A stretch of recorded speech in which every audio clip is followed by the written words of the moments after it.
The song of a crow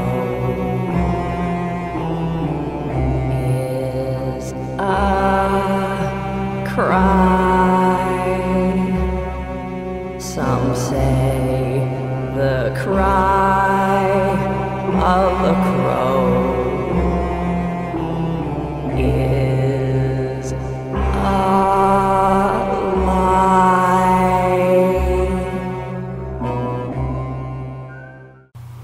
La formation de la Terre s'est faite au prix de bouleversements géologiques importants à sa propre surface.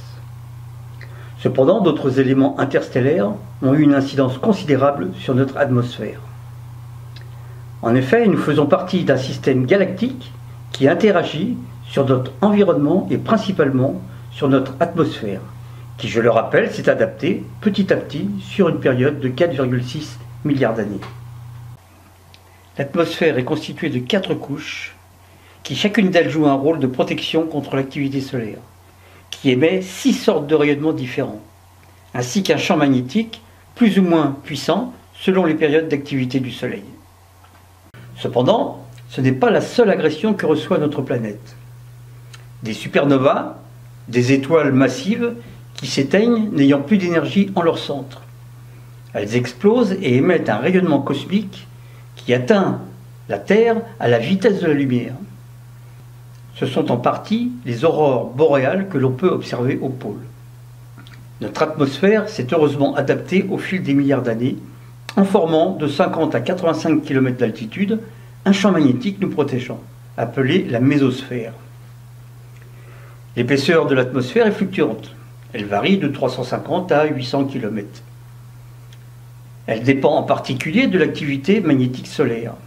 Alors nous le voyons, notre atmosphère est directement influencée par l'intensité de l'activité du Soleil et induit des variations climatiques.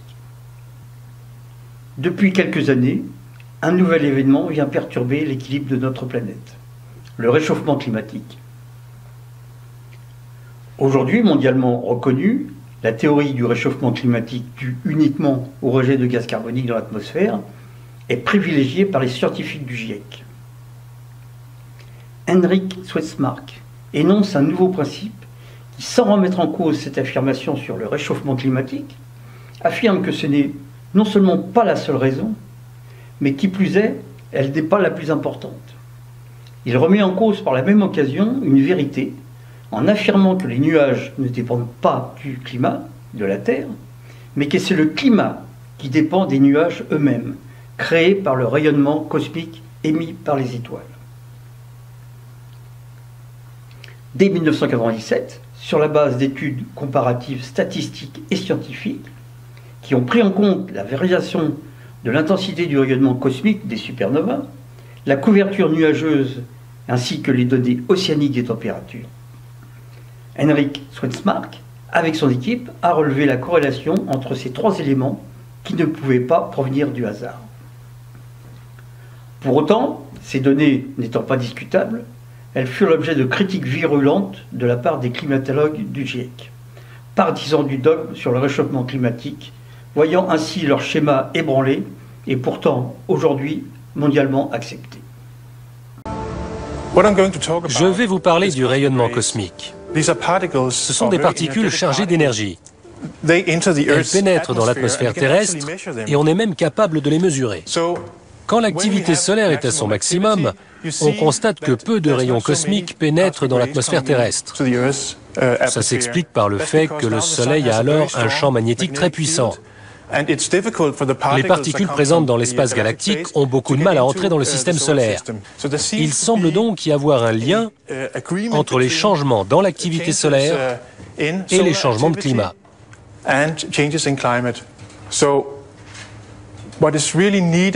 Il faut donc que nous arrivions à prouver de façon expérimentale si oui ou non ce lien existe et comment il fonctionne. Tout laisse à croire que nous serons bientôt en mesure de pratiquer prochainement une expérience de ce type. J'aimerais juste dire que cette expérience est excessivement mal conçue et témoigne d'une méconnaissance totale de la façon dont se comportent les nuages. Quel que soit l'angle sous lequel on la considère, elle est très mal conçue et ne vous apprendra rien sur ce qui se passe dans l'atmosphère. Je ne suis pas d'accord. Je précise que les gens qui travaillent avec nous sont des experts en aérosols et en chimie atmosphérique. Ils savent donc de quoi ils parlent. Et je sais qu'eux aussi seront en désaccord avec vous. Je sais qu'il y a des points de vue différents sur la question, mais le vôtre est extrême.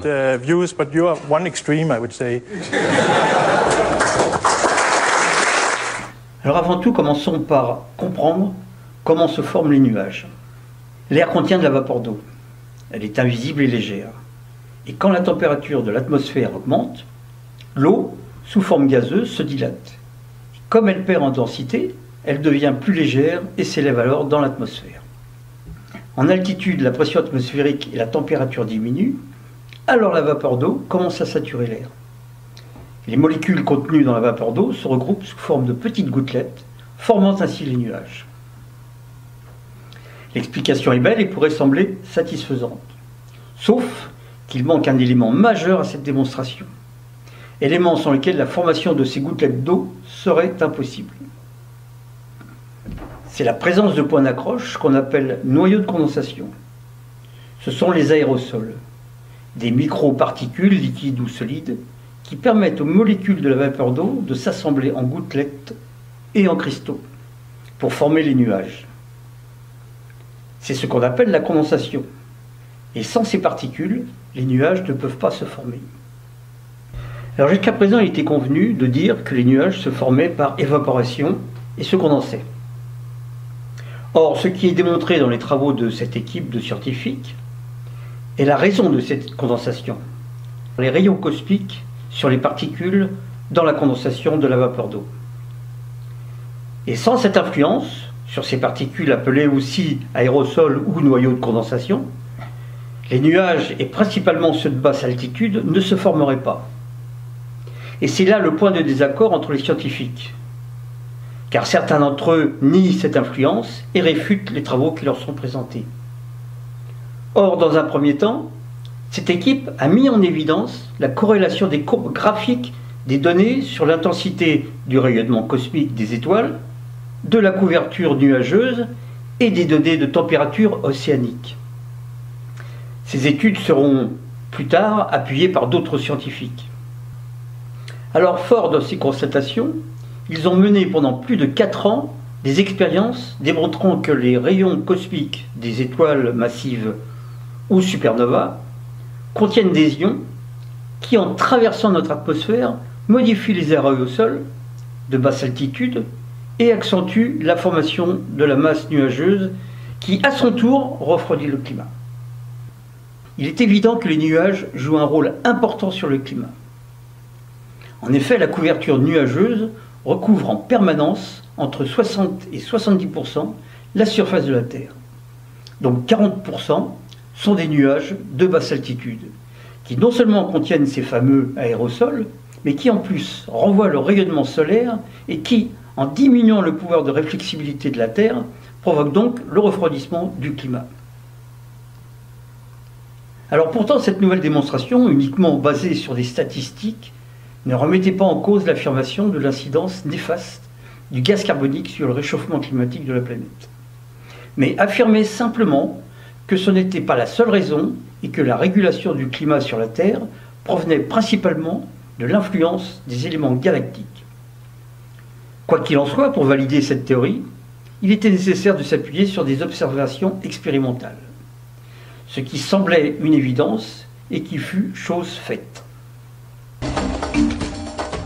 La plupart des gens ne voient dans le Soleil qu'une gigantesque boule de gaz inactive. C'est totalement faux. En réalité, le Soleil peut devenir parfois très actif. Et c'est cette activité solaire, sa nature dynamique, qui influe sur les vents solaires, sur le rayonnement cosmique et au bout du compte, sur le climat terrestre.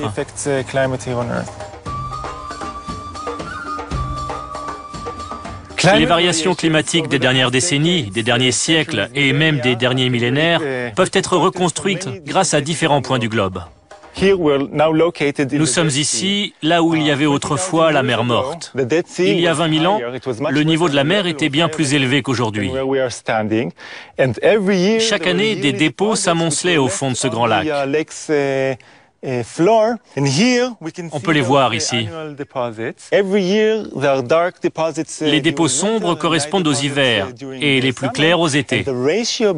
En les comparant, on peut donc savoir si une année a été plus humide ou plus sèche. Beaucoup de ces variations sont dues à l'activité solaire. Sur cette échelle qui couvre des siècles, voire des millénaires, on peut reconstruire l'activité du Soleil en utilisant des isotopes cosmogéniques comme le carbone 14. En fait, le carbone 14 est formé directement par le rayonnement cosmique. C'est par le biais de ce rayonnement que le Soleil influe sur le climat terrestre, de par son incidence sur la couverture nuageuse. Ceci, ainsi que d'autres résultats récoltés en différents points du globe, nous prouvent que le Soleil influe bien sur le climat.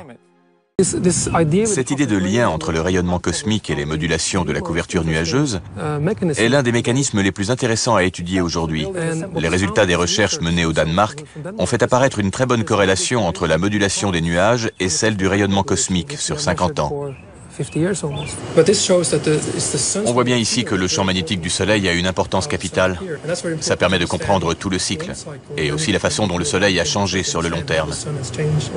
Nous savons maintenant que le champ magnétique du Soleil a augmenté, et que le Soleil est de plus en plus actif. Au cours des 100 dernières années, son activité a été multipliée par 2.